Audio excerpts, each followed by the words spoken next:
First Take is brought to you by Extra. Give Extra, get Extra. Our next guest led the Baltimore Ravens to victory in Super Bowl 35, where he was named Super Bowl MVP, and again in Super Bowl 47, a three-time Pro Bowler and three-time AFC Defensive Player of the Year, and now, of course, an ESPN analyst and an author. Your new book, I Feel Like Going On, Life, Game, and Glory. Welcome to the desk, Ray Lewis. Thank you. Pleasure to see you. Guys. Look, man, we running out of time, so let me get right to it, okay? Why this book? Why now? Yeah, everything got quiet. I retired. I let the story die down, everything, and I think now a lot of people seen my story, but nobody's ever told my story. And so I think with all of the requests and all of the things that I've been asked to do, man, from the cancer patients to people suffering with this, people suffering with that, it's like my opportunity to say, you know what? You may have seen part of my story, but I promise you, if you keep going, you know, there's glory on the other side of it. So I thought it was appropriate time. Okay. Pardon the harsh transition here, but we got to talk some football, and we're about out of time. Yeah. Your Baltimore Ravens. Yeah. How much are they missing having a you in that locker room right now? Yeah, it's different. It's different. They have to start all over, right? And you see franchises go through things like this, but they don't have that cornerstone yet, right? And for years they was graced with that, right? It was what we created in Baltimore, what Oz and Newsom did in 1996, and now they have to create that. When you see, you know, the games, it's the offense one week, it's the defense the next week, and then you look for that one person that you say, who is that one person, right? That they go to. Who is it? Yeah, is it Steve Smith? Is it? Well, you know, Steve is he come from another place, so it's a little bit different because he's a leader of his own, right? He plays the game one way, but it's going to have to be somebody that's going to be looked towards the future, right? What does the future look like for the Baltimore Ravens? So many questions about Peyton Manning right now. I'm wondering whether or not you believe he has an even better opportunity to win than in recent memory because of that defense, and I know how you feel about defenses, or are you noticing a decline of Peyton Manning? Well, listen, you know, everything declines. I think, but when you see the way Denver's defense is playing football right now, you can win a Super Bowl with a quarterback with that type of experience. Because anytime you have that type of experience, if you're Peyton Manning, you don't have to do everything. And I think the way Denver is playing, the turnover ratio right now is incredible with what they're doing. And I think the field position of what they're really doing, Peyton doesn't have to be Peyton, the Superman Peyton no more, right? He just has to get the ball out of his hands and let this play. Could you please tell him that the Dallas Cowboys have minimal to no chance of winning a Super Bowl? Can we get that? Go ahead, go to no chance, please. Could you tell us? Could you tell him that? It's a tough climb for the Cowboys. It's a real tough climb. Is it over? You know what? You never know when it's over, right? And I always say that. Who do you pick? Who's the Super Bowl champ? Who do you have fun with? And I always say, listen, playoff time is always gonna be the team that gets hot. What about Seattle? Because I'm wondering what I've been seeing from them, and I'm seeing their defense is fragmenting, and you always talk about defenses needing to be together. I don't see that in Seattle right now. Yeah, it's all communication, man. And when you think about, you know, those type of defenses, right? I just had this conversation. One of the guys responded about the difference of good and great defenses, right? You know, good defenses can really be good for a year or two and things like that. But when you start to become great, the players take ownership of the defense, right? And you don't have to. It doesn't turn out to point finger. No, me and Rod Wilson, we ain't finna point fingers. No, we finna say, listen, tight end come up the seam, you gonna take him right now, I'm gonna close to this. Yes, you're gonna communicate with all of that. But when you see the miscommunication that's going on, I think it's something I don't really know where to put my finger on. You were instrumental in getting Cam back in the fall, Cam Chancellor. Yes, sir. And a lot of people began to view him as a savior for that defense, which I thought was a little unfair to him. Would you agree with that? How he's the boom of that defense. Yeah, he's definitely the mentality of that defense, right? When you think about Seattle and everything that they do, he brings fear when it comes to how is that defense looked at. But when you talk about the savior of that defense, it's just so many other pieces, so many unsung heroes. I think they have one of the greatest 4, 5, 6-man rotations from their defensive line that really makes them a dominant football team. What were your thoughts about Chip Kelly when you heard all this news in the offseason, a myriad of complaints that we don't even have enough time to get into, but you heard what you heard about Chip Kelly in Philadelphia, and then you saw them perform. What are your thoughts about what's been going on in Philadelphia and what's going on there now? You know, I think my real thoughts is I would love to sit down and ask him, like, when you made that transition to get rid of all of those people, right? How did you convince DeMarco Murray to come here?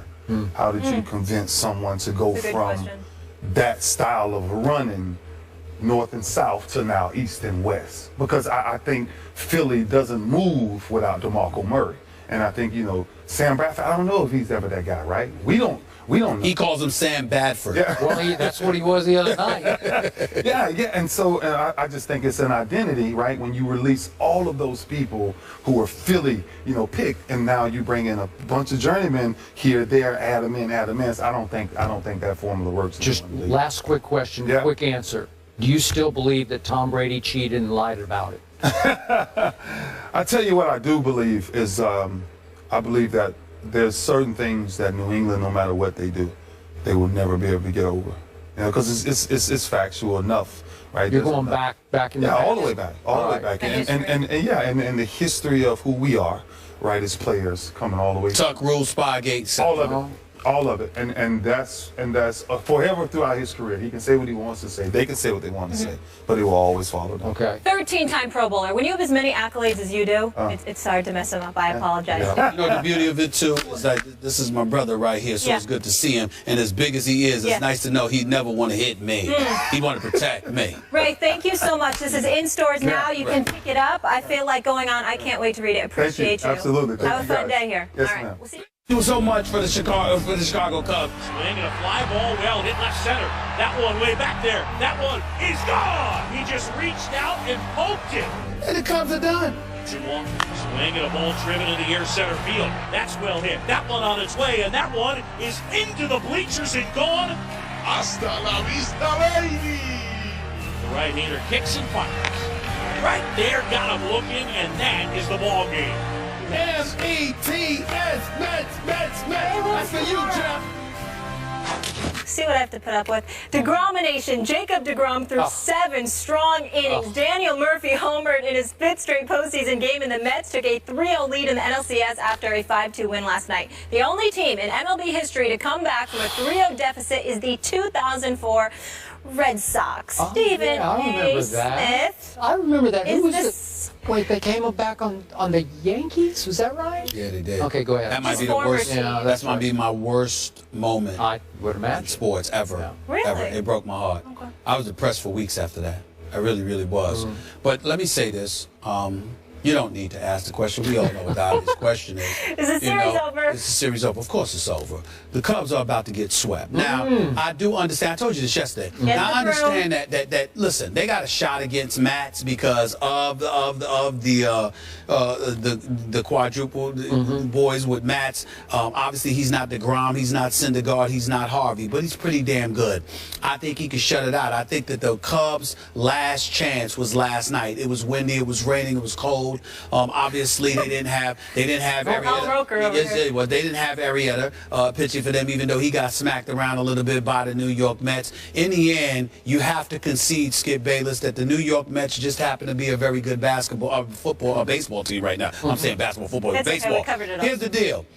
Pitching wins championships in baseball. In the regular season, you need the hitting. Of course, you needed the hitting last night. It was nice to see David Wright get the double. It was nice to see Cespedes do what he did. Daniel Murphy is playing like a flat-out stud. But that's not why I picked the Mets. I picked the Mets to win this series because I knew that the Cubs coming into this postseason pretty much had Arrieta and nothing else. If this was the best of 3 and he was able to pitch game 1, that would have been maybe different. He was able You know what I'm to, saying? but he didn't. But the That's a bottom whole line other is issue. this. You've got, listen, it's over. I believe it's going to be a sweep. Is it possible the Cubs might win tonight? Sure. But chances Oh, are you're a little they're nervous no, about not at tonight. all. Chances are they're going to be demoralized. It's over. Chicago had their nice little run. It was nice to see the fans. They have something to cheer about when it came to the Cubs. Theo Epstein, Joe Madden, you've got a bright future ahead of you if you're a Chicago Cubs fan because of these guys. But the problem that you have